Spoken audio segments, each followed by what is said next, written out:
Coming to you entirely pre-recorded from the Garage of Solitude in Queens, New York, I'm Mario Francisco Robles. And from my home Batcave office in Long Island, New York, I'm Brett Miro, and this is episode, I think, 169 of the Fanboy Podcast. We are very good at this episode, I think 169. Yes, I do believe you are right, and I do believe we have a lot to talk about, but as we always do, let's check in. What have you been playing or watching since we last spoke, Brett? Oh boy. So just real quick for all the listeners, I know we've been a little spotty with the episode and stuff. I just want to give a quick little rundown. So my last month, I got married. 2 days later, started a new job. So I've been very caught up and busy with that over the month of October. Then last week, I went when you recorded with Bill. That week, I went to Mexico, Cancun, for my cousin's wedding. So I was there, maxing and relaxing, great time. Then I got back last week and then immediately caught the flu. So then I was sick all weekend with flu strand A. No COVID, but I was the actual. You didn't flu. get any Montezuma's revenge down there, did you? No Montezuma's revenge, thank God. But yeah, totally. A bunch of my whole family went too. So we found out that everyone was dropping like flies when we got back. Everyone got sick with something. So one of my aunts got COVID. I don't know. None of us got COVID. Oh wow. She got COVID. I think my cousin whose wedding it was, she and her husband got they had a flu-like upper respiratory thing. Jess and I, my wife, got flu strand A. So we were beat up last weekend. I'm still I'm better. I have a little bit of a post-nasal drip, but I'm much better, but definitely not 100%. Definitely by the end of the day, I'm a little fatigued. I'm a little fatigued right now, but I'm gonna power through this. But so that's just So I apologize for me being absent, stuff like that. Just been it's all good because shortly after you got sick and had to back out of last week's recording, then I got sick too. I actually somehow you avoided Montezuma's revenge. I somehow got it. I don't know. I didn't even go to Mexico, but Saturday something happened to me. And I've spent the last 5 days recovering from it. My stomach is still not 100%. Yeah, there's something going around. There's many things going around. It's the time of the year, right? It's the time of the year, right? As we speak, my 6-month-old has a fever upstairs, and Kristen's dealing with that. And there's a lot. And I got to ask, most importantly, with everything going on, how's Jessie feeling? Jessie is feeling very, very well. She's good. All right. I don't know if I've officially. I haven't. No, I was about to say, let's do it on the podcast yet. But yeah, I am expecting. I'm trying to think. Jess announced it, but I don't think she said the gender. But none of the. You know the gender? I know the gender. So I'm all right. I'm just gonna DM me. Okay. No, I'm gonna say it. So well, now the cat's out of the bag. My wife and I are having our first child. It's gonna be a baby girl. So I'm very, very excited. Yeah. Joining the Girl Dad Club, so that's happening, and the baby's due in March, so we still got a little ways to go, but so far so good. Everything's. Hang on, don't bury the lead here, okay? The real story is that the baby's arriving on March 10th. Okay, that's Mario Day. That's right. So that's really that's the proper announcement. Baby is due on Mario Day. On Mario Day, and the fact that you and Jessie, orchestrated it all this way, you conceive this baby knowing we need to have a baby that lands on Mario Day. Yeah, we got to plan this out. Yeah, I just want you to know I'm honored that you went through that level of. Absolutely. We wanted to make sure we had to do the right thing by you and by Nintendo. So we had to get Shigeru Miyamoto's blessing. Yeah. So all right. Yeah. So you've had a lot going on, and you've had some sickness, and you've had some ups and some downs, but you're back. Yeah. What are you watching? What are you fired up about this week? What's got your fanboyness just on fire? Yeah, so we'll talk a little bit more about it later together, but I've been still watching ANDOR. I'm all caught up on that. I think last time we talked, I was a little behind. It was a couple weeks ago. I'm all caught up. I'm loving that show. That's my quick thoughts. We'll talk about it later. Yes. What else have we been watching? We just watched here's a cool recommendation. I haven't done a film recommendation in a while. So I watched this movie. I actually watched it on the flight home from Cancun, but then I watched it and I said, Jess, this movie's really good. We should watch it together. So we rented it the other night. It's called Vengeance. It's written and directed by BJ Novak from The Office. Oh, wow. Ryan, nice. A dark comedy thriller. And yeah, it's on Amazon right now, so you can like rent it for like $5 or whatever if you're interested. It's like an hour and a half, so it's like a nice runtime. It's interesting. It's very funny. You will actually like it because there's a fun John Mayer cameo like in the movie. Hey, my man. Lines like there's a long scene with them, and he's actually really good. But it's very funny. He has some good He is banter. really good. Novak and Yeah. BJ Novak obviously written a bunch of episodes of The Office as well, so you know he's Yeah. like a talented guy. So yeah, very very funny. Like funny but also serious. It is like kind of serious subject matter, but it's like a black comedy or whatever you would call it. So yeah, I comes highly recommend that. I really enjoyed it. Like I think it actually came out in like July and it made like no money. It's like an indie film on like a one of those like indie studios, and that's just how it goes nowadays if it's not like a big tentpole. But yeah, give him some money and rent it because it was a good movie. I enjoyed it. Well, and hey, since we're just on Amazon, I feel like we should throw in a quick, cheap plug because we have talented friends who make movies. This is good. Including Vanessa Bantea, our former co-host over on The Revengers. She was a producer on a film called Mouse. And a couple of mine and Brett's friends, college friends, are directed and starred in it. We have familial ties to this movie Mouse, and it has just made its way to Amazon Prime streaming. So if you want to support independent filmmaking and see some up and coming talent, definitely check out Mouse. Vanana produced it. Our friend Adam directed it. One of my very best friends of the last 25 years, Joel, is the star of it. He is Mouse. So it's pretty special. And yes, Mouse is on Amazon Prime. But no, I'm sorry. Yeah, check that out. No, yeah. So Vengeance. And then I'll just my last little piece is I did pick up God of War Ragnarok. I should mention I have been playing. I don't know if I mentioned it last time. I did pick up and have been playing Mario plus Rabbids Sparks of Hope, which is like the sequel. I think I did talk about this. It's the sequel to the first game. It's like an XCOM, game. So I played that. I'm like deep into it. But God of War Ragnarok came out last week, and I picked that up, and that has been all my attention. Like whenever I'm not playing it, all I'm thinking about doing is playing it. And I'm about like I want to say like anywhere from like 12 to 15 hours in. From what I'm hearing, people are saying, I've seen, people saying 30 hours. I mean, if you're doing like a lot of side quests, I've stopped and done a lot of side quests. I haven't just been beelining the story. So I don't know exactly how far progression wise I am.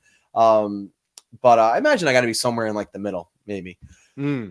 Oh, that game. That's one of those games where you like boot it up and you like listen to it and watch it. And, you immediately are like, wow, this is like so many levels above like most media out there, nevertheless video games. But like you can tell it's on another level. I mean, the visual fidelity I have it on PS5. I mean, it is like incredible. It's one of the best looking games I've ever seen. The art direction is beautiful. All of the main characters or important characters are voice acted and motion captured by their voice actor.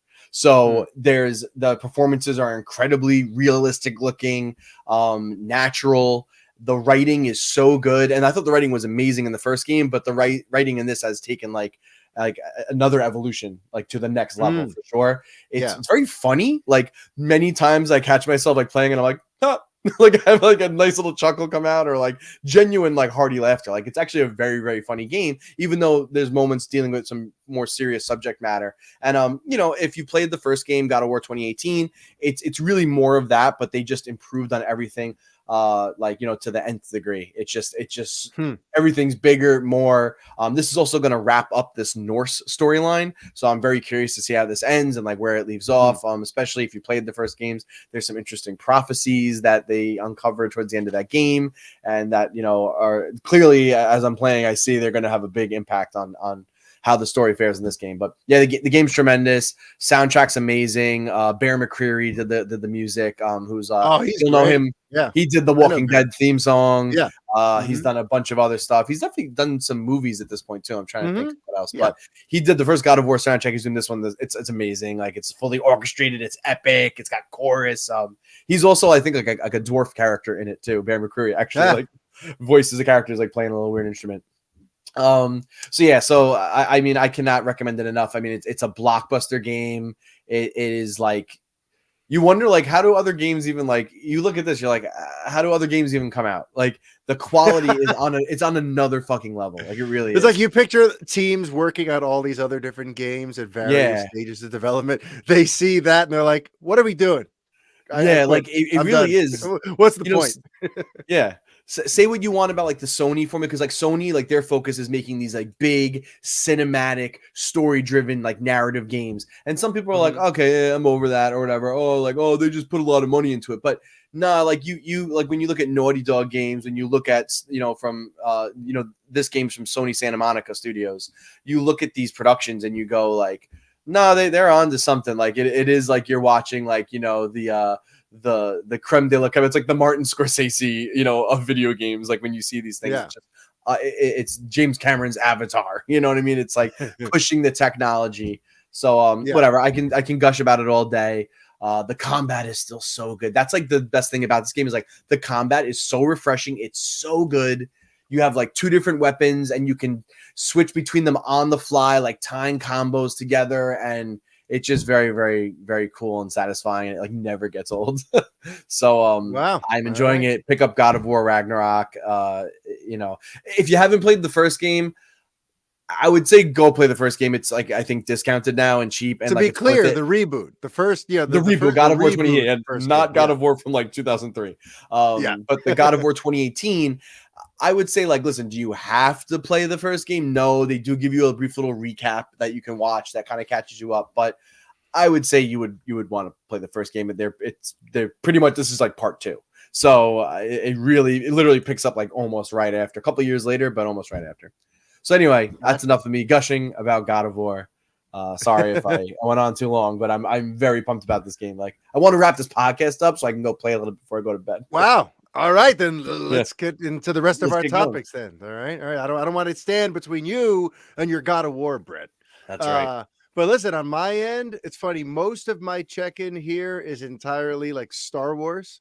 But but first, before I get to the two Star Wars things I've been up to, the main stuff I've been watching of late, other than Andor, are these wrestling-based documentaries on Vice TV. I don't know if you've heard about Dark Side of the Ring. I have. But yeah, even though there isn't a new season currently out, I've been going back and I usually cherry pick episodes. Now I'm actually looking at all of them because it's a really well-made documentary series. And if you're into professional wrestling and hearing some of the crazy stories about some of the outsized characters and controversies that have happened along the way, Dark Side of the Ring has got you covered. But then also, The Rock has he's producing this show called Tales from the Territories, which I believe I mentioned on a previous episode too. I just saw the most recent episode a couple hours ago, and that hits every, I think, Wednesday night. There's a new one, and Tales from the Territories is another like gold mine if you're a professional wrestling fan. So I've been doing a lot of deep dives on geeky old wrestling stuff like that. In terms of gaming, though, look, I'm always a little bit behind. Yeah. But I finally started Star Wars Jedi Fallen Order. All right, which I Very think good. came out like 2 years ago now, probably. Yeah. But finally started it, and I'm loving the hell out of it. I'm really getting invested in the story of Cal Kestis. I'm really kind of digging this, especially playing Andor. Some of what it almost feels at times like there's connections here. Like I'm in a similar Yeah. world to Andor. And in a way, it feels cool to be like watching that series, but also controlling a character in this world. And, so I kind of can't wait to dive deeper into that. And I did notice some of what you said about potential connections between that game and Obi-Wan because of the whole like second sister thing and all that. Right. So I'm very kind of intrigued now if we do get to see Cameron Monaghan play Cal Kestis in live action form in some Star Wars something, that would be cool. Although I think they're still kind of like out on they're not sure about a season 2 of Obi-Wan, right? I think all we've seen is that like the actors have said that they would be down to return, but I don't think they've announced anything. So who knows if they're and we've discussed like we don't know. I'm not sure what that story is now because like I don't know. I Yeah. just feel like it can't have the stakes that the first season had. So Yeah. whatever. Yeah. But anyway, yeah, we don't know if But they're doing that. But that would be a good place for him to show up. I was really expecting him to show up or something in Obi-Wan, but obviously we didn't get that. And yeah. I don't know, maybe if I know they're doing a season 2 of Andor. The timing could work out there It could. to get Yeah, Cal he's Kestis around in in that. season 2 of Yeah. Andor, but I think they might have shot it already though. So that's the only thing I don't know. And we haven't heard any rumors or Oh. leaks. I think they shot season Oh 2 well. already. Like they shot them together or something. I remember reading something about that. Okay. Yeah. Yeah. Well, look, I actually want to dive into Andor now, and I think we can do this Let's do it. now because I didn't see episode 11, so my stuff can't spoil what happened this week. I'm as up to date as episode 10 last week, so I feel like we can talk Yeah. about the show, and no one can accuse us of spoiling something that just came out. Right. So Andor is just, it's so awesome. It's so well written, so well directed, so well acted. The plotting of it, the way it really is showing the inner workings and machinations of the Empire, the way it's showing the way the rebellion came to be. Like, I find myself so engaged and so like invested in this story and in these characters. And I love it because, and I brought this up before, but like we really are kind of seeing a corner of the Star Wars galaxy that we haven't really seen before. This is all humans. There's no mysticism. There's no space Jedi. wizards, no laser swords. This is literally a story of like human survival and standing up against oppression and how oppressed people come together. And I just, it's such a different type of story to see in the Star Wars space. It's one of the most relatable stories in Star Wars. Absolutely. Absolutely. Yeah. You can correlate so much of what's going on in that show to things that have happened or are actively happening. Yes, sir. Now around the world.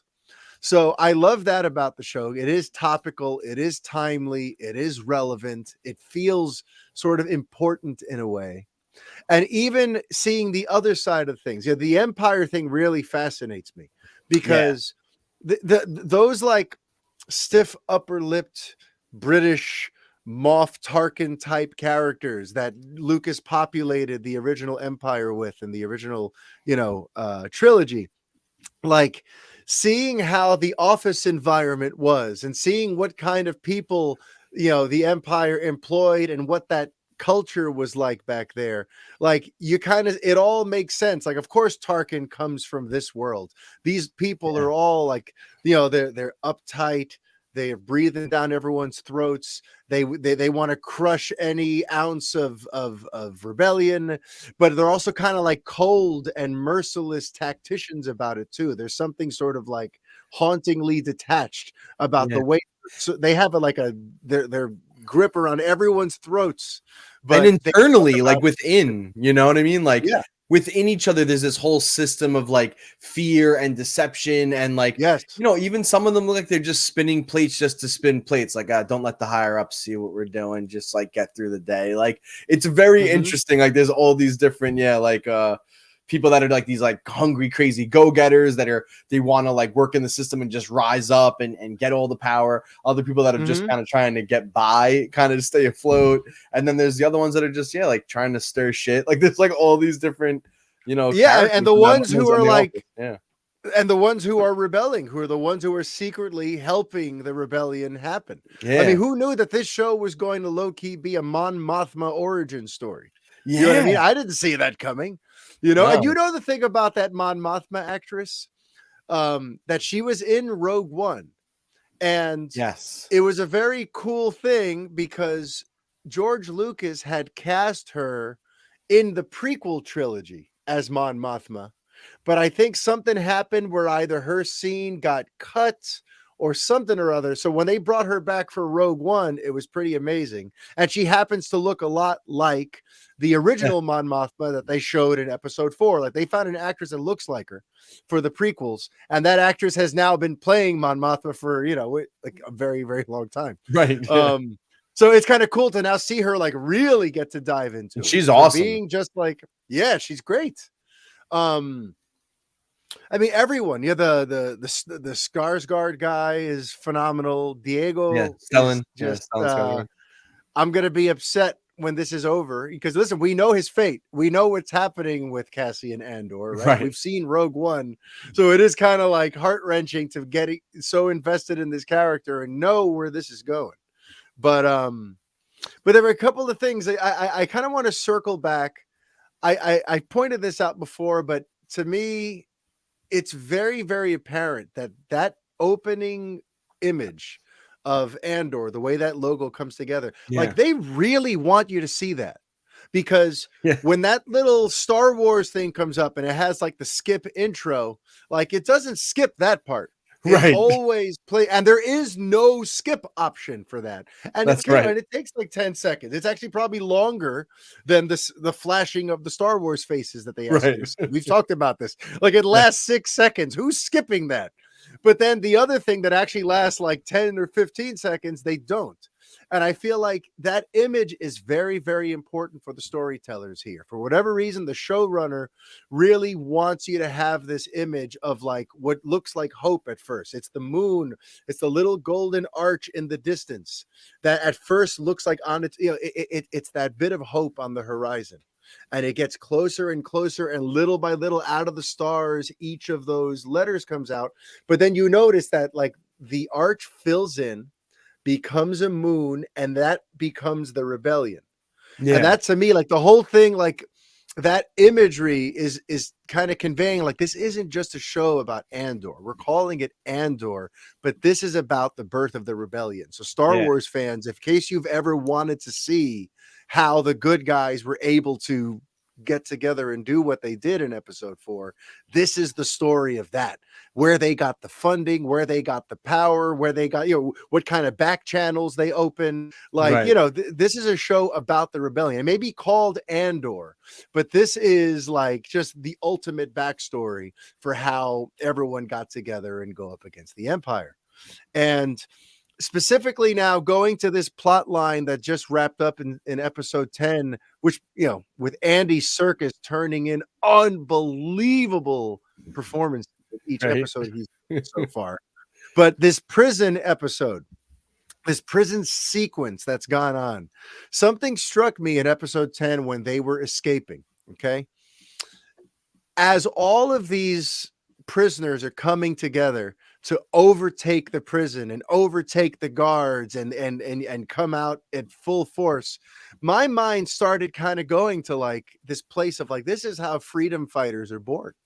This is how freedom fighters in real life are born. People who are oppressed, people who've been in prison, people who've been, held down at their throats by some dictatorial power.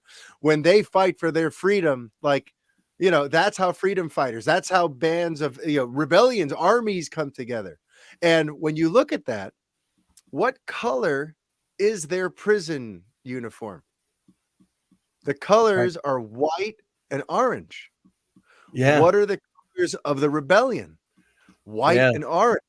That's when I good. saw That's good. Soldiers, I started picturing these are the guys who enlist in the army.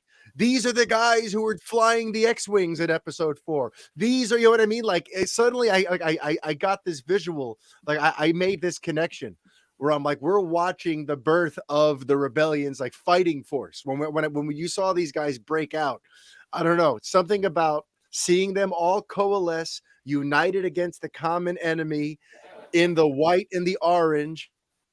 Like we are watching the birth of the rebellion's fighting force here. And how amazing is that? Very cool. So what do you have any Andor things you want to share before I switch us into the Superman on Film update for the week? Well, yeah, I mean, just like a couple of highlights. Obviously, like what it was like probably like episode like 4 or 5, right before the whole prison sequence, like that whole heist was incredible. On Aldhani, episode 6. Amazing episode, like some really cool stuff. Like I was like, this is what I want to see in Star Wars. So that was awesome. And then the prison sequence, I mean, like really getting to see, how shitty the Empire was to people and what they were doing to people. I mean, this is probably like our best look ever, like, in this series. And like I thought like some of the concepts, like the idea for the prison where they all had to be barefoot and there's like that metal floor that they have throughout. And they just kind of like buzz you, and like they just zap the shit out of you basically. Like that was crazy. Like I wasn't expecting that. And I was like, when they first did it, like when Cassian gets on there, gets to the prison and they kind of like give him a taste. So don't do this. Don't do anything. Oh yeah, that was brutal. When that happened, like I was like, that was like kind of disturbing. Like I was like, that looks really fucked up. Like it was like, so like they did a great job with that. Yeah, and you said Andy Serkis. I just love seeing him in things all the time now, and he was amazing. And just by the way, talk everything about that sequence was so well thought out. But talk about getting like a Star Wars redemption too, because remember he was the voice and I believe the physical capture for Snoke. And then makes up for it. And then Rian Johnson's like, I'm gonna kill this very compelling seeming villain in the second movie, and somehow you and Vanessa are fine with that, and I'm still mad at both of you. But anyway, listen, you're a defender for that movie, and we're gonna have to. I'm a Last Jedi defender. It is what. But listen, Andy Serkis was brilliant as a voice or whatever he provided for Snoke, and then it was cut short.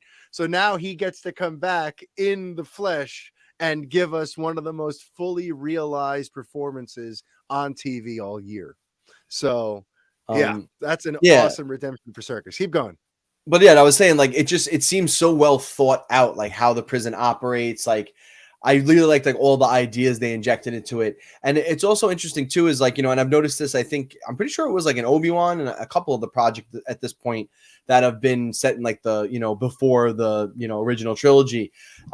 This idea that the Empire like doesn't, they're always just like, how are you gonna get past the Empire? Just act like you belong, like pretend like you need to be there. And the cockiness and arrogance of the Empire, where they're like, when they're in the prison figuring out there's no more than 12 guards on every floor. They know they're understaffed. That's why they have this stupid like machine to zap everybody. Like they're arrogant. They just think that they can just do whatever they want. And like we've seen that theme and lines akin to that come up in multiple projects at this point. It's really cool. It's been really like fleshing out because it's interesting. Like because when you become that big, like the Empire, when you become something that big, whether you're like a huge corporation or anything, right? And even in our real world, like the cracks start to show. And I really like that they're showing that, like where the holes are and stuff. It's really well done. Like that's great world building, and it actually enhances your I guess enhances like my thought of the Empire, because it's also easy. There's always the joke, right? Like when you look at the Empire, like okay, they have horrible aim. Like how come these guns have no aim and they can't shoot? How come they always have all these big gaping weaknesses like in the Death Star? Like both two we're pretty good, except for those two proton torpedoes go down that hole. We're fucked. The whole thing's gonna explode. Like they have these glaring like holes. Well, Rogue One fixed that one though. Remember, Rogue One actually explained like that was there on purpose, right? Because Mads Mikkelsen's character was like he was an indentured servant building the Death Star, right? So he built that weakness. Yeah. Anyway, I know. But also, like, obviously, like, the Empire, like, didn't see that or overlooked it because of, like, their hubris and, like, they're just so... Yeah. And I like that they've really leaned into that in some of these prequel things. And they... Like, we talk about, right? Like, sometimes, like, there's, like, right, the argument, like, we didn't need Solo. No one was asking for it. I don't know if it enhanced the characters or the lore. But some of this stuff is, like, actually enriching the things that came before it, or the original things. And that's what stuff like this needs to do. And so far, I think they've been doing a great job with the majority of that. I mean, with the exception, honestly, at this point, the real weak one for me is Boba Fett. But I think the Mandalorian, Andor, and Obi-Wan have all added, stuff into the lore that's really enriched these characters and this history. Boba Fett, I think, kind of was like, maybe didn't have that much success with that, but hey. Yeah. And look, I'm thinking, it's interesting that the Empire seems so fully realized in this, and they are a very potent, force and presence on this show. And yet the two main symbols for the Empire at this time are never shown and not even spoken of. We don't hear about Emperor Palpatine. We don't hear about Darth Vader. Meanwhile, they're out there. They're arguably at the height of their powers.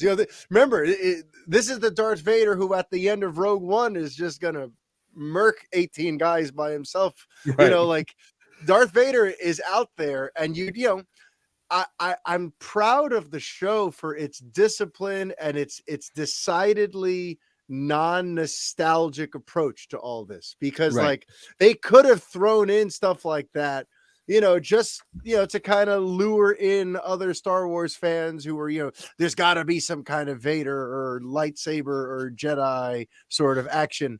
And it's like, no, they're giving us an empire. They don't even have to mention Palpatine or Vader. They've written a compelling story and given us empire characters that we can, hate and understand a little and, experience that whole empire world without having to go to the well of, let's have a scene with Emperor Palpatine, the Right. hologram speaking to somebody. Like, no, they're not doing that. And I have a feeling that like we're going to go this entire season without any kind of big original trilogy cameo, which I think is pretty damn badass and bold of them. And let's keep it that way. So, yeah. So Andor is great. And next week, I believe, is the final episode. Yep. I believe Season it's 12 finale. episodes. So, I'll make sure to see that one. So next week we can discuss the finale of season 1. Yep. But now let's get into the Superman on Film update for November the 18th, 2022. So, by the way, how cool is it that, for the whole last several months, whenever I would try to offer this update, there were a lot of times where it was a big old goose egg, or the joke was like, there's nothing. There's been no news in a year. Okay. We're just, reading tea leaves. Well, nowadays that is not a problem anymore. Now we're eating. There's always a little something. We eating good. So first things first, we were talking about things we would love to see in a Superman sequel, or, places we hope they go and all that kind of stuff. And a lot of it, one of the big questions is about the supporting cast. Are they going to bring back everybody? Are they going to bring back Lawrence Fishburne? Are they going to bring back Amy Adams? Are they going to bring back Russell Crowe? And this week we got some comments from Amy Adams that, I'm going to tell you what she said, because somebody, brought up to her on a red carpet premiere for something that Henry Cavill is officially back as Superman, and asked how she felt about that. And first of all, she was, over the moon excited for him. But where things got interesting was, they asked, would you want to come back too? Silly question, but they asked, and she said, they haven't spoken to me about it. If it's me, great. If it's somebody else, the role of Lois has been filled by so many wonderful actresses in the past. So I'll support whatever direction they go. So I think it's an interesting answer, though, because it's so diplomatic. It's so diplomatic that it's like the fact that she would be kind of fine walking away from it, I think kind of says something. Because I compare that to Henry. Henry over the last several years is like, no, I'm still Superman. The cape is still in the closet. There's still a lot of great stories to tell. This is my role. This is still my character. Like he never gave up. He never said, well, I'm good passing it on. Right. Superman's been played by many men, and, it is what it is. So it's just interesting that like her first initial reaction is to be like, I'd like to be back, but hey, if they don't bring me, it's cool. Right. Well, I think part of that, right, is I think like Henry Cavill, in a way, I mean, I still think he kind of, some people will be like sacrilege, but he still kind of needs to prove himself. I think as a bona fide star. I mean, listen, he's been in big franchises. No, you're right. You're right. Listen, in a lot of his other appearances, like he's been a little wooden. I think he's been serviceable. He's been fine. Like he's good in The Witcher. He's good as Superman.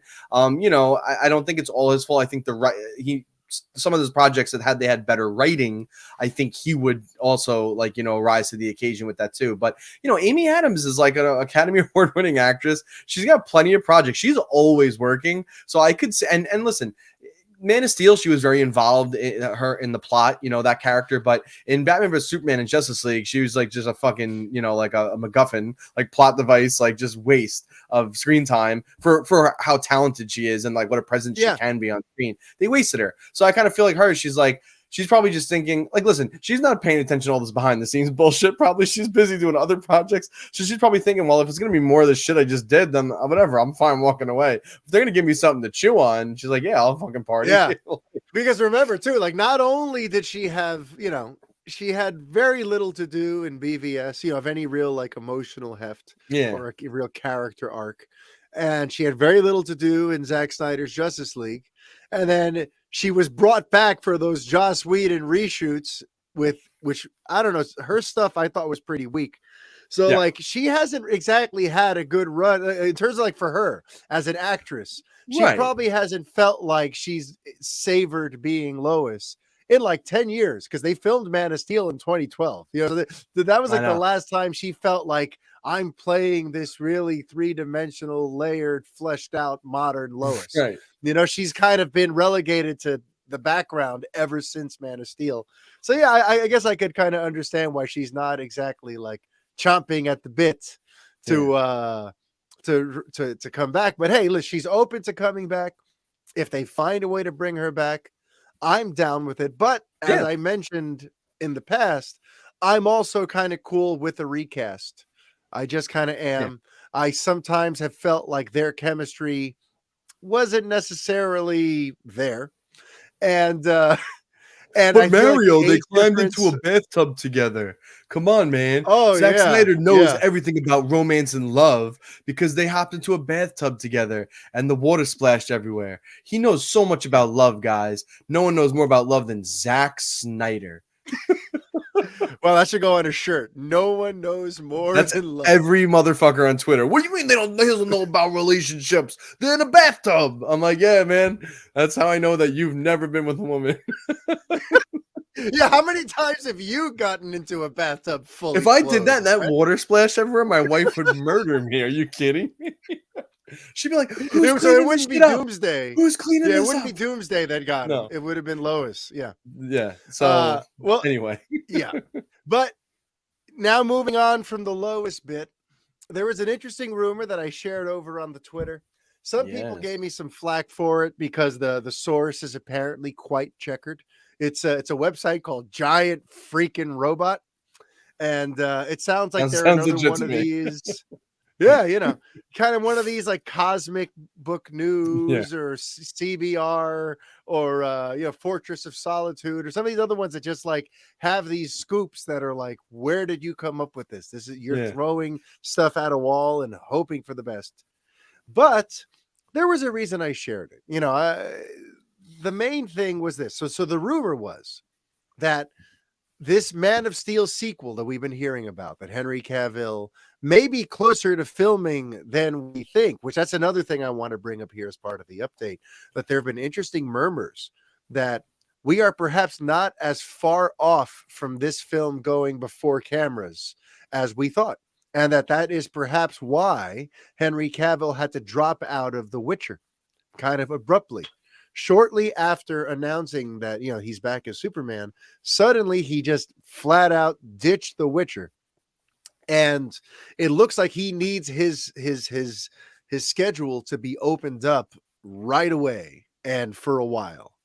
And there have been some other things kind of hinted at in the Hollywood Reporter and in other sources that kind of like leads some of us devout fans feeling like, the drought may be like ending really, really soon. But beyond that, the rumor centered on the fact that this sequel may be more of a soft reboot than a direct sequel, in that it's not necessarily going to pick up from the ending of Man of Steel as we know it. The ending of Man of Steel as we know it is he snaps Zod's neck. And then he gets the job at the Daily Planet, and that's how that ended, right? So in theory, we would have continued from there, and you would have had a Superman trying to figure out how he felt about all that.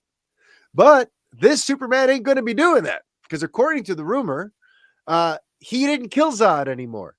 They're doing like a full sort of retcon of that. And in that way, the film is being looked at as a sort of soft reboot of the character, kind of like repositioning him and changing his origin up.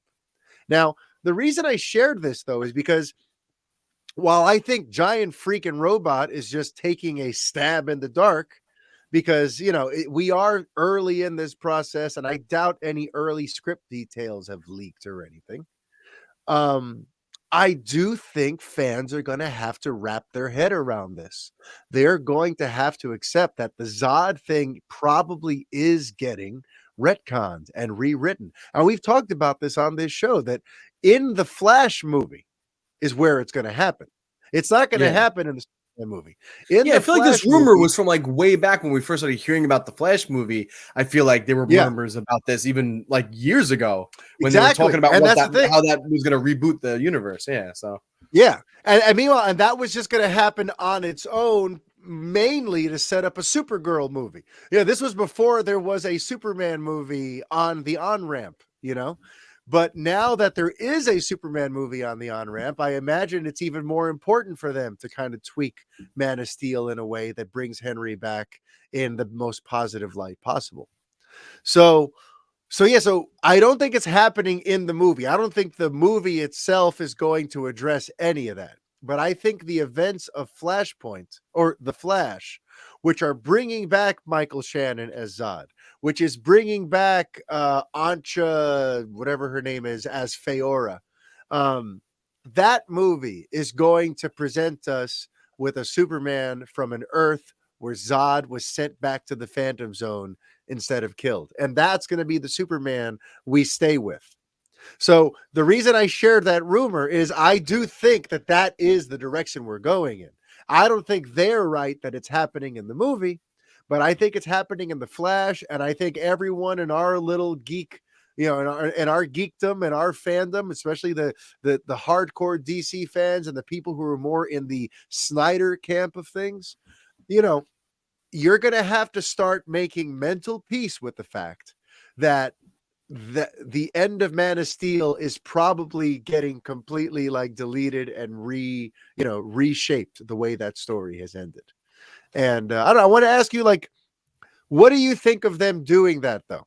Do you think it's a smart move to be like this pivotal character building moment for Man of Steel, the big emotional climax where he breaks his neck and cries and screams and something happens in him?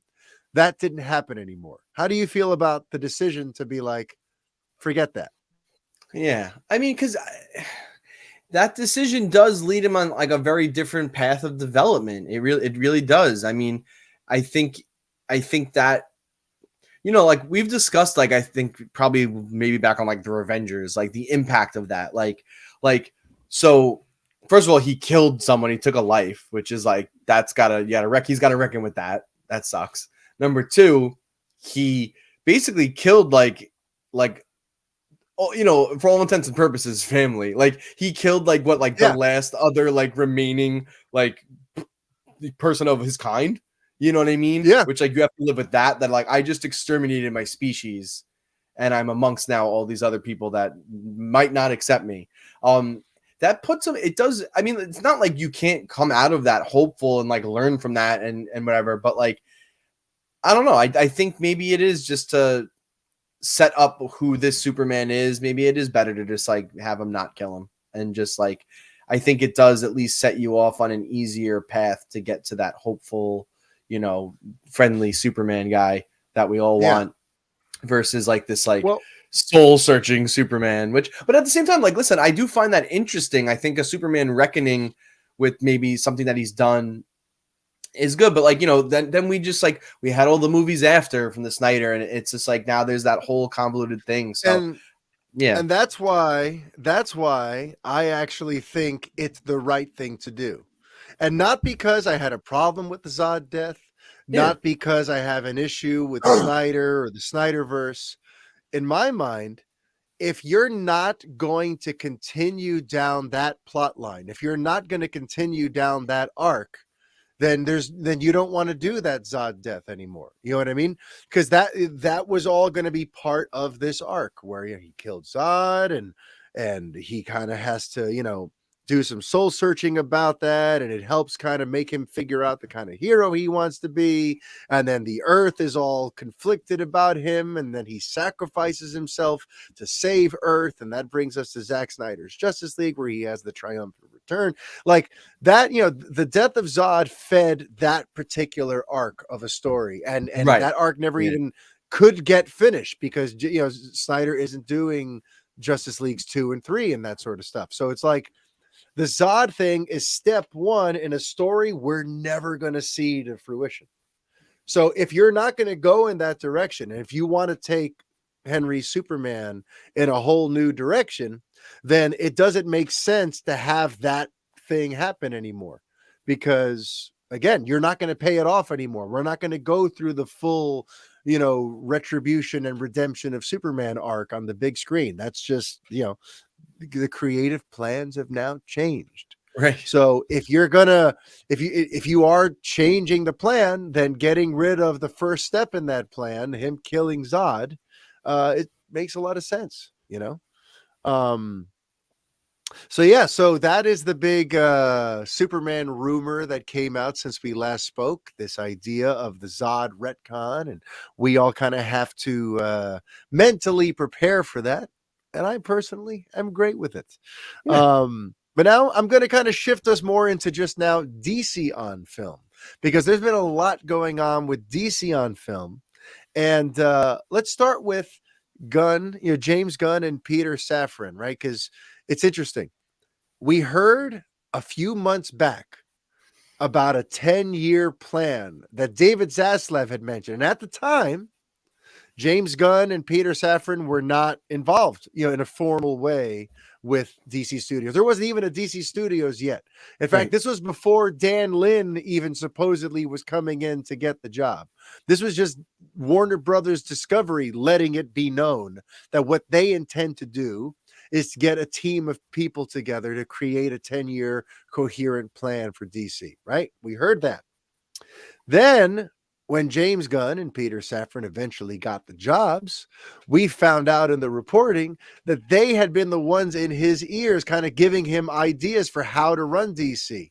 And that, they were the ones giving him suggestions for people who could run it, how it should go, and this, and that, which led to him just being like, why don't the two of you just do it?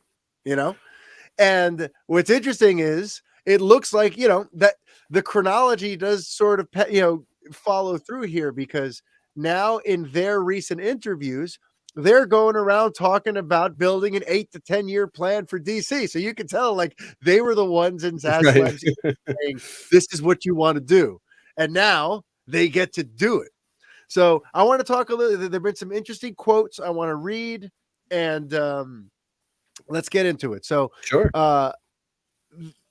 What's interesting, well, I'm going to read the quote and then we'll get into it. So this is Peter Safran speaking here. He said, this was such a unique opportunity to tell one great overarching story.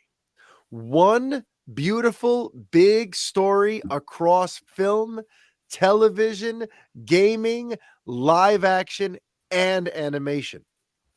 Gunn added that they've already begun working on what will be an 8 to 10 year plan. He said, the opportunity to make DC as great as it can be and as it should be, that is the reason why I'm doing this job, because I know that Peter and I can do that. We spent the past couple days with a group of some of the best thinkers in the industry, the best writers in the industry, starting to map out that 8 to 10 year plan of what it's going to look like in theater, in TV, in animation, across the board for these characters. So and they've also mentioned this phrase. Gunn has mentioned this phrase that always kind of tickles my ear. This idea of just telling, the biggest story ever told. Yeah. So let's kind of just unpack that a little bit. how exciting is it to hear that Gunn and Safran are meeting with writers and putting together a 10-year plan that's going to go across all the mediums? Remember, that's not something Marvel even attempted at first. They Right. eventually got to other mediums, but they focused on the movies. It sounds like DC Studios right out of the gate wants to tell a story that's going to be told across all kinds of media. So, how does that strike you there, Brady? Right. So the immediate thing is it does make me a little nervous just because okay, you're coming out of the gate, you're going, we have an 8 to 10 year plan. It's Yeah. the biggest story ever told, and we're going to do it across movies, TVs, games, and animation. So right away I go, Jesus guys, like we just got you in the seat. Like let's fucking like ramp the ride up a little bit. You know what I mean? Like why are we immediately going to 88 miles per hour, and the lightning bolt? So I'm a little nervous, but at the same time, if anyone's going to do that and deliver on that promise, I think it's James Gunn and Peter Safran. So I'm like comforted by that, but you know, it's hard. It's hard not to like look back and remember all the crazy. We're announcing this movie and this project and this project, and this project, and all of them just imploded and went by the wayside. And there's just like this big talk out of the gate. And I get they want to get people excited.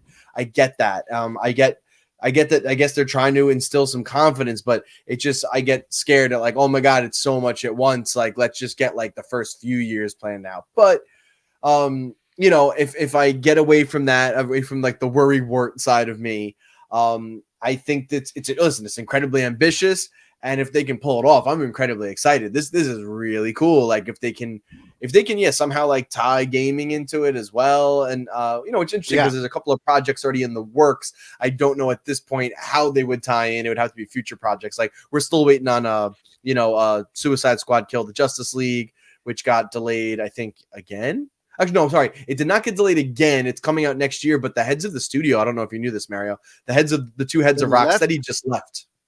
Yeah, I did. Makes read me a that little headline. concerned. I'm like, that's, The game's not out yet. You leave right before your next AAA title. You leave been very during silent. the end stage development of it. Yeah, and now the leads have left of the studio. Yeah. So I don't know if that was like maybe there's like we'll find out there was like a culture thing, and it was kind of like maybe you guys should take a hike before like allegations come out, because I heard there were rumors maybe at the studio with some shady shit, maybe whatever, like the stuff we've been hearing in the games industry, unfortunately, like bad work environments. But yeah, so I'm a little nervous about that, but like I don't know at this point how you tie that in, because that's also tied into the Arkham universe, which is totally separate. So I don't know, we'll see. But yeah, no, this is incredibly exciting. And nerve-wracking, but exciting, I think, overall. That there is a plan, right? That there is a plan at all now is cool, Yeah, look, on my end, I'm loving the ambition of it. I'm loving this idea of approaching it like one story, like Gunn has it. It sounds like they're trying to formulate this like it really is, one massive story that involves all these characters. Which is, if you think about it, that is what Marvel was able to achieve in 10 years, right? We went from Iron Man to Endgame in 10 years. And what a crazy arc that was over time, right? Yeah. But again, it was primarily just in that one medium, But I like the idea of the focus of telling, one great big story.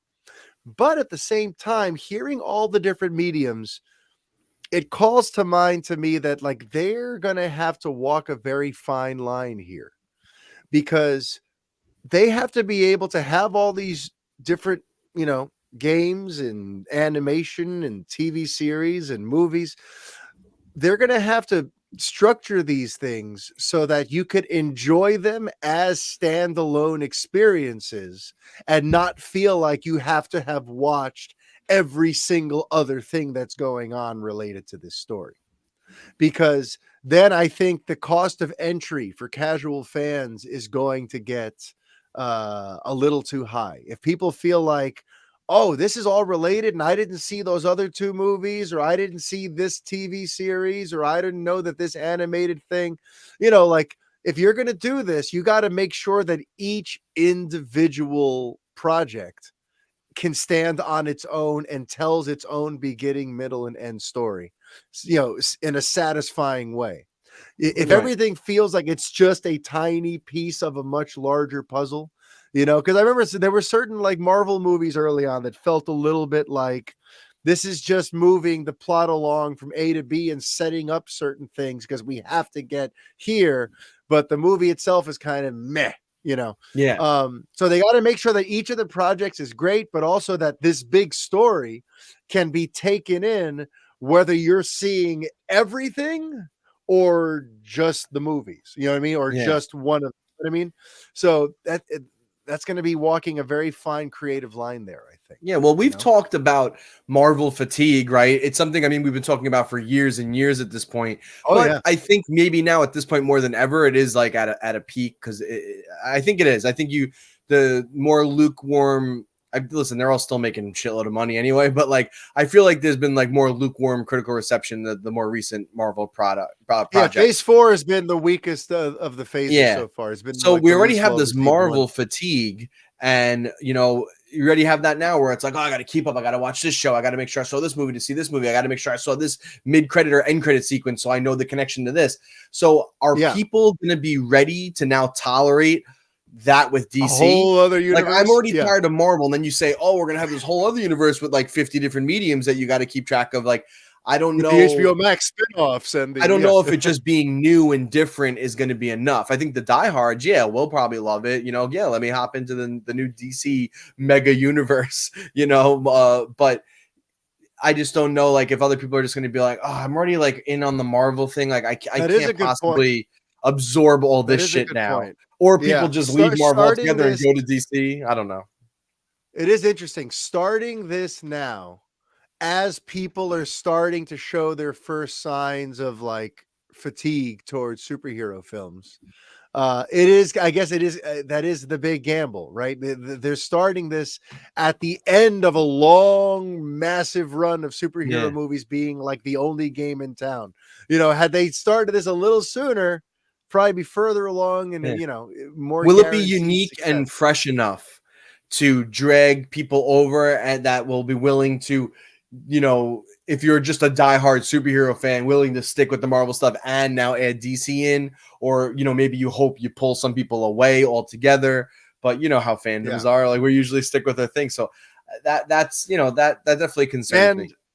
And if Black Adam, the way it kind of came and went, is any indication, the fact that its box office is really not that impressive anymore in the grand scheme of things. Its box office seemed like pretty promising at first, and there was still like the allure of it's going to open in China also, and that's going to help. And then that got canceled. So this thing is going to like barely scrape past 400 million. And it shows that like the DC brand is right now, it's not as strong as it should be. It's still in a place where audiences are kind of like, I'm not going to see it just because it's DC. Also, not like a top tier character though, either, right? Like I know it's The Rock, absolutely, Black Adam, like, of course, and that definitely works against it. But I still thought this thing would be closer to Venom. I really thought it was going to be more like Tom Hardy's Venom, and it's nowhere, not even half. It's like, Black Adam kind of came and went. And again, it goes back to like, the brand name doesn't put asses in the seats right now. You know what I mean? DC is not in a place where they can just release a movie about a C grade, C level character and run to the, and laugh all the way to the bank with it. They're not there. So as they come up with this plan, it's just, it's going to be fascinating to kind of watch the whole thing unfold, especially since the entire philosophy seems to be changing. So I want to talk about that too, because, first of all, they're calling it the DCU, right? But it's also DC Unified, apparently, because under Walter Hamada, it was all going to be multiverse this, and everything is split apart and everything is singular. And some of these quotes that have come out from Zaslav, it kind of shows you that whole philosophy is like way out the window. Let me read you this quote here. He was speaking at some conference or a corporate call or something or other. Yeah, like you do. And he said, I think over the next few years, you're going to see a lot of growth and opportunity around DC. There's not going to be 4 Batmans. Um, and he said, like the drive, the aim is to like drive the hell out of DC to basically like really, take the DC property and blow it up proper, make it as big and as grand as it can possibly be. So when I hear that line about there won't be 4 Batmen or 4 Batmans, as he put it, Yeah. to me, that feels like he's throwing shade almost at like Walter Hamada and the previous administration, because that was Right. their plan. Their Yeah. plan where there's a million Batman and there will A be Batman for all multiple seasons. Superman. like, like since they were going in the multiverse direction to try to like loosen everything up and make all the universes more singular and standalone to now have Zaslav come in and be like to assure investors and people there won't be 4 Batmans. Like Yes. he's pointing out like the absurdity of that idea. Yeah. I guess in this, and it's exactly what like we've been saying for a while. Like the new ownership came in at Discovery and instantly started questioning what the previous people were doing. Instantly started going, what's going on with Superman? Why do we have these A-list characters languishing? And now they're looking at that whole multiverse conceit. And they're like, why are we making all of these Batmen? Like, there's one Captain America on the other side, okay? Right. There is one, there's one Thor. There's one every. Why are we going to split this intellectual property into all of these different little subcategories? There should just be one main version of each of these totem characters, By the way, I So hope Henry Cavill's next movie is called Man of Steel 2 Standalone. That's probably the best title they could do. Man of Steel Standalone. Standalone. So here we are with DC seemingly preparing to like collapse everything into one big story. Because if you take what he said, right, if you take the whole thing about there's not gonna be 4 Batmans, and oh, by the way, there was more to that quote. Let me just finish it. Let me give Zaslav his due. He said, and so part of our strategy is to drive the hell out of DC, which James and Peter are going to do. I think they've thrilled the fans. I think they're going to thrill you over a period of time. Okay. So you take his quote about the 4 Batmans, and then you go to what Peter Safran said. This was such a unique opportunity to tell one great overarching story. Okay. So this tells me that these are not people who are looking to have everything splintered off the way it is. We've got the Batman on its own, you've got the Joker stuff on its own, and now we're about to have whatever Gunn and Safran are doing. I feel like the writing is on the wall that they're going to try to find a way to make it so that everyone is in one place. Right. And I brought this up with Bill on the last show about like, are you gonna burn down your town? You're like if they bring Matt Reeves, the Batman, into the DCU, and he would, but I've been seeing people talk about this idea, so I have to ask you, Brett, because you're a little more reasonable than Brother Bill. How would you feel if Battinson somehow gets folded into the proper DCU? So now you have a Justice League where he is the Batman in it, so that you could tell stories that he could have his solo movies and he could have his DCU presence, and fans can have their cake and eat it too. If they found a way to make that happen, how would you feel?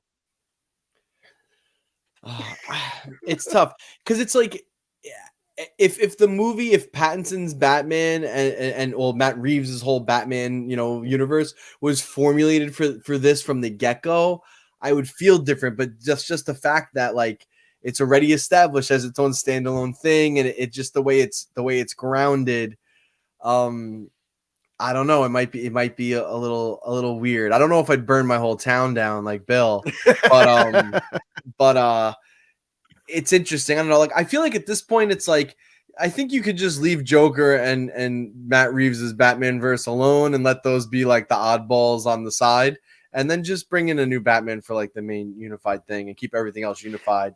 Just keep those two projects. I mean, because like you got to figure Joker 2, that'll probably be it. You think they're going to do a Joker 3? Yeah. I'm surprised they even did a Joker 2. Joaquin Phoenix usually doesn't come back for shit. I didn't think they were going to do any sequels. Yeah. So I have a feeling, if anything, that'll be like they're going to do one more. And I think that, in my opinion, it'll probably be done. Unless it makes another $1 billion, then they might be like, fucking do it. But I think it's done after 2. Reeves, let him do his thing. He's got his TV projects and stuff. I don't know, because it's funny. It's like the Batman is definitely like way more grounded, right? It's a way more grounded project. So I don't know, like how, like, you know, flying Superman, laser vision eyes, and Wonder Woman. No, I'm with you. I agree. It's a styles clash. The styles definitely clash. Maybe there's a cool way to do it though. Like maybe there's a cool way to bring it in and you know, have Batman react in a way where his whole world is fucking flipped upside down. And you know, I think they like kind of started to do that in Batman vs Superman. It was like, whoa, metahumans, like there's all these other superpower. It's like, but like it just seemed more. I guess it was more comic booky. I don't know like what the feeling was, but like it felt like it worked there. I don't know. Here seems weird. So then let me just say this then, because especially now with Henry back, right? You have all the original Justice Leaguers that have been introduced over the last 10 years are all still in play. So it just makes the Michael Keaton thing seem like one of these things is not like the other. So it makes me feel like the priority here, if I'm Gunn and Safran, I'm leaving the Batman alone, but I'm recasting Batfleck. I'm recasting someone to be that version of Batman. Right. If you can't get Ben back, because it does, you know, I doubt they could get him back to really, you know, play Batman in some other big movies, as much as I'd love him to. But if you, short of getting Affleck back, the Keaton thing to me seems strange. And I think I think it seems strange to Zaslav and company too. It's cool as a cameo in The Flash with the multiverse thing. As an Easter egg. And that's always what it like was just supposed to be that, I feel like. And then it turned into like this. Was it always planned as like, dude, from the get-go, was it just an Easter egg? It was supposed to be the big thing? I guess you're right. Yeah, the whole idea was like he signed a multi-picture deal because they wanted him to be like the Batman for the shared universe. I forgot that happened. You know, you know, so you had Affleck saying in interviews at the same time that like they're writing me out, at the same time that Keaton's signing a multi-picture deal where now he's going to be Batman in The Flash, he's going to be Batman in Batgirl, which we've already discussed, that's gone. But like he was going to be, they already had him film a thing for Aquaman, which may have been scrapped by now. But the whole point is, when they brought him on, their big cockamamie idea, Walter Hamada's big plan was to get Michael Keaton to just be Batman again for the DC universe whenever they need somebody in that, you know, in like a shared type of story. I know that supposedly they're not tweaking that too much. Apparently, there have been reports from scoopers and reporters and the like that even though there have been some pickups and reshoots for The Flash, Michael Keaton's stuff is remaining largely untouched, and that the film does sort of like still end on the note where like he's the main Batman now. So I guess but there's still plenty of time, and who knows? You know, they also talked down the reshoots on Justice League. Remember when it was, Joss Whedon is just coming in for 2 weeks of routine pickups and he's just following Zach's vision, you know. So who knows if maybe some people are just falling for the lip service that the studio is claiming, that the Flash hasn't been changed much. But if you ask me, the Keaton thing is the weird sort of, this stands out in a bad way, sort of, especially because again, with Henry back, with Momoa still Aquaman, with Gal Gadot still Wonder Woman, with Ezra Miller still, as of now, the Flash, like Michael Keaton standing next to them, it just doesn't Yeah. it doesn't get right. And if you're trying to tell one big story where it's all coherent, I don't know if having a mismatched Batman in there helps. Having Yeah. someone who's just a new actor, but in the suit and with Jeremy Irons as his Alfred, give us that Batman with a new actor. Yeah. I think you're far better off than trying to make the Keaton thing work. That's Yeah. where I'm at. The thing too is like Keaton also is like, listen, he's like what, like 70 or something like that at this point. Yeah. So it's like, yeah, you're gonna have your Batman that comes in, if he's gonna be the Batman that comes in these shared projects. I mean, there's always the joke, right? And I think one of the reasons too why like Bill, right, Batman on film doesn't like him with the other superheroes, because it's like, what do you need a human for when you have all these superpowered people? Like, what do you need some super? But now it's like, what do you need this 70-year-old old man Batman for? Like, he's like extra useless, like with all these other superpowered. Hey, that is ageist. It is, but you know what I mean? Like, you just like, you have all these like young in their prime, like dudes, then you just have, like, that's a great way to put it. And that's it's like, an absolutely great way to put it. It's already if like a human is futile. It's already a stretch to have Batman in there, like competing with these people and like you're trying to like now you have a septuagenarian Batman doing it, and now you have it is a little silly. So that like that also like is a weird mismatch there. So yeah, I think if you can't listen, maybe now, what if like now like Ben Affleck's like James Gunn talks to Ben Affleck and he's like, listen, man, shit's gonna be different now. We have a good plan. We're gonna give you good writers. We're gonna do the right thing. We'll work out the shoots however you need to, so you stay healthy and feel good about it. Everyone else is back. He obviously has a good relationship with Henry Cavill, with Momoa. Whenever he's with them, he's smiling, they're hugging, they're taking pictures. So at this point, I wonder, like, maybe you can get him back on board. I don't know. I mean, that would but if be not, I think amazing. You just recast him. You recast him, and he can still be like that Batman, I guess. Or they can. I mean, I still remember back in the day. That was something that the studio was apparently looking into. That was one of the reasons why Armie Hammer's name kept coming up. They wanted someone who was more built like Affleck, who could kind of step into that cowl and be a continuation of that Batman. The studio, there has been, over the years, attempts to try to do something like that. Yeah. And they ultimately went with the Michael Keaton idea. But now with the new management and a new creative voice, behind the scenes, I mean, if they could get Affleck back, that would be pretty damn huge. But at the very least, I think you just got to recast the Batfleck version of Batman. The Keaton thing will be cute for the Flash, but I think it's got to stay there. And one last thing I'm going to throw at you. What the fuck is going on with Jason Momoa? Okay, there's a mystery. There's a lot of mysteries around Jason Momoa. I just want to vent about it here a little bit because last week he posted some like live video or something on his Instagram telling fans that I just got off the phone and got the most amazing news. And he looks like he's ready to like cry tears of happiness. He's like overwhelmed with joy and glee. And he's like, mark this date down. I just got the most amazing news. I can't wait to tell you. Oh my, he like losing his mind, right? Then clips from an interview from around the same period, or maybe later that day or the next day, show up. And he once again has this like Cheshire cat grin and is talking about how like they asked him like, has anything, do you have anything you want to share about whatever? And he basically just said that like under James Gunn and Peter Safran, some dreams are coming true. Like they're creating, there's some of the most exciting stuff that I've dreamt of is on its way, essentially, he said, with Gunn and Safran at the helm. And yet nobody knows what the hell any of it is. And then out of this came a rumor that he might play Lobo. Yeah. To which I'm like, come on, he's already a Justice Leaguer. Like, I don't see how you have Jason Momoa now pull double duty as Lobo. Unless that's weird.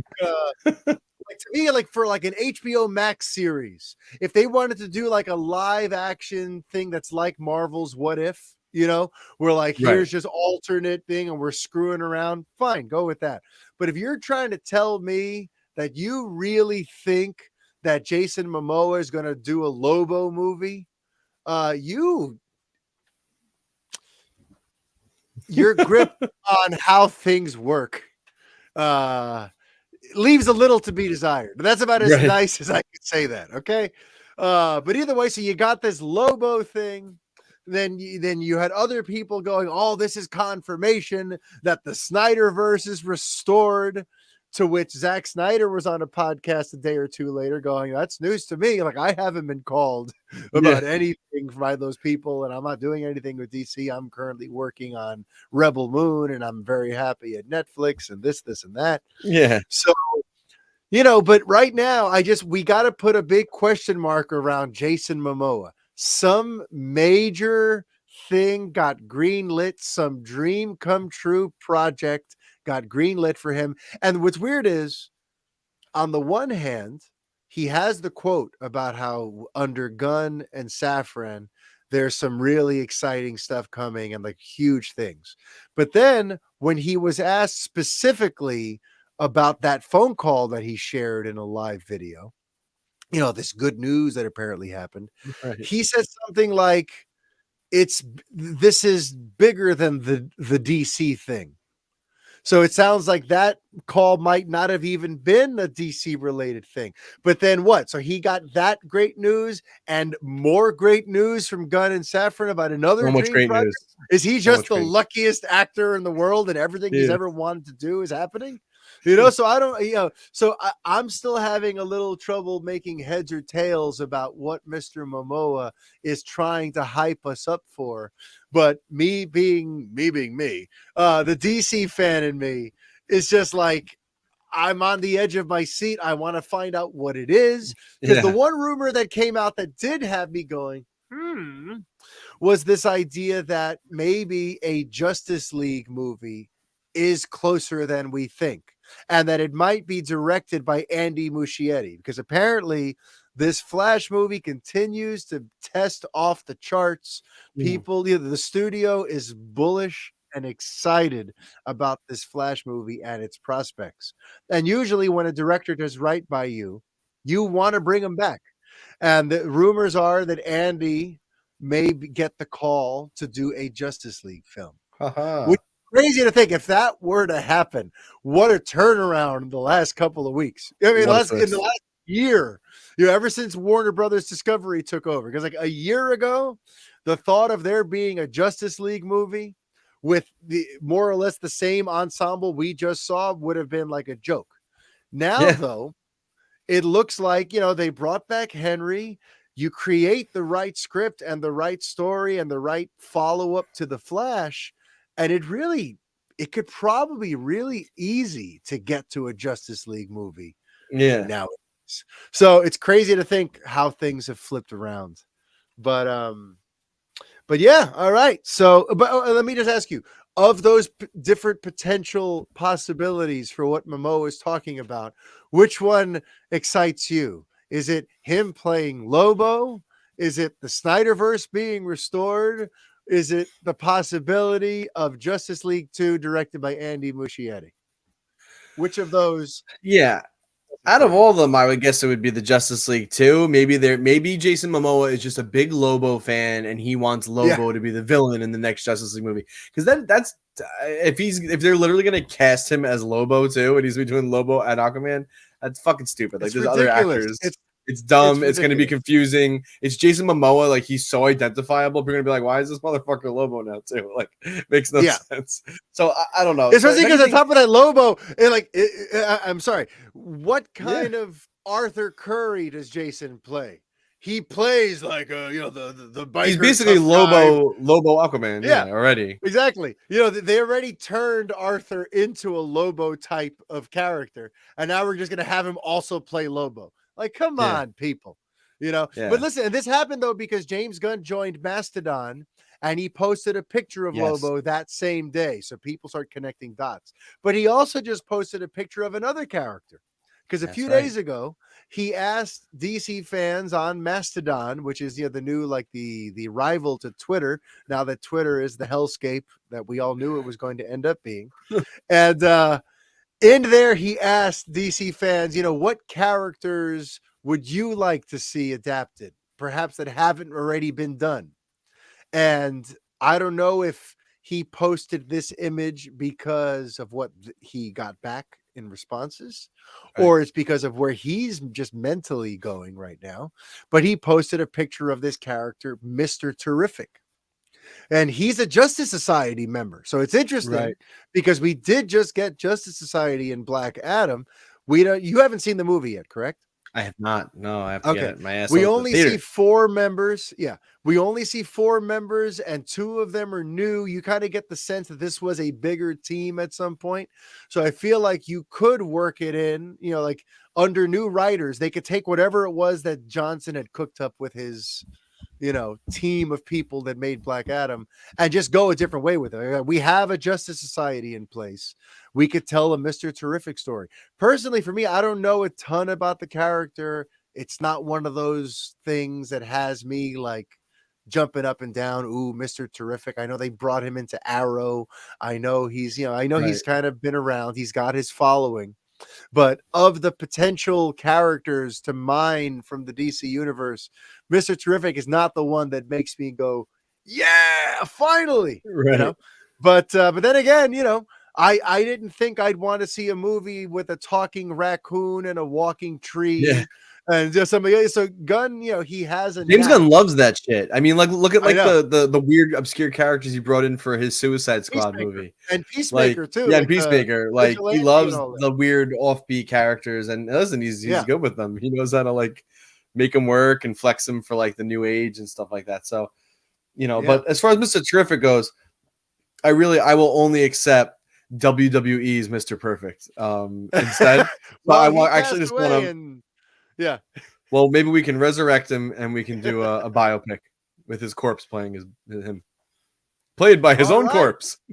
On that note, I think it's time to bring episode 169 home, everybody. But before I do, remember, if you have a question or a topic you would like discussed on a future episode of the show, please send it to TheFanboyPodcast at gmail.com. You could follow the show on Twitter at TheFanboy Show. You could follow Brett at SuperBrettCon. You could follow me at Superman on Film.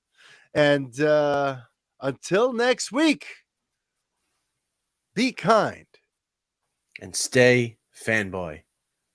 So long. Adios. Adios.